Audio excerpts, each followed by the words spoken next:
ta ce ya sake ta, misali takan yiwa ya ba ta sadaki jika 300 amma ba ta da jika 300, jika 100 ne gare ta, ta ce ya sake ta ta ba shi jika 100, ba ta da halin da za ta biyan shi sadakin shi gaba ɗaya masalan, za ta ba shi jika 100.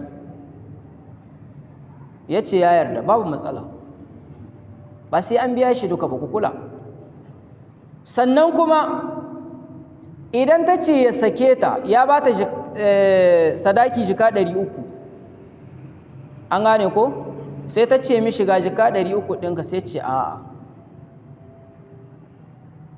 shi gaskiya in dai tana so ya sake ta sai ta ƙara mai, sai ta ba shi 500, an gane ko? Almuminuna ala shurutihim.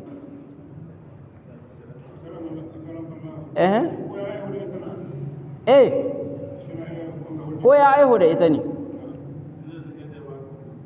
in za a yi hul'i ba za a biya shi abin da ya kai na sadaki ne, shi ne shari'a, ko da an yi aihuwa 10 ne.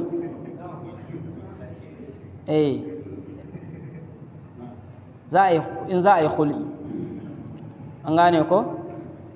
Yawwa, to yanzu tana da damar ta ce ga jika 500, ni na ma ƙara ma bisa ga abin da ka kawo, ni dai so nake yi. Yawwa, ya ce alhamdulillah, ni kuma na samu na aure. Da ana rabuwar aure yadda musulunci ya tsara ko adawa ba a yi. Sannan kuma idan har ita ta je ta gamo yawon da za ta yi a can gidan wani mijin, ta gano ashe rayuwar yadda ta fahimce ta ba haka na ba, shi ma nan ya zo ya ci kwakwa, an gane ko?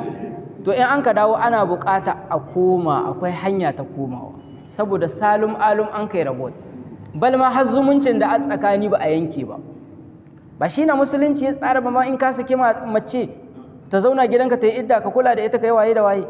Sannan in ta gama idda akwai wata kyauta da ake so kai mata, takan yiwa ma kyautar ta huce ma sadakin da ka kai mata, tunda takan yiwa lokacin da ka aure ta kana talaka ne, amma yanzu da ka sake ta kuka rabu ka zama mai kuɗi, ka yi wadata,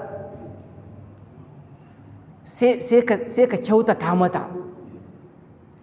To ka gani? To amma sai zamanto dama wani lokaci Allahul musta'an, sharrin shedan yana yawa cikin al'alaka wannan ta ma'aurata.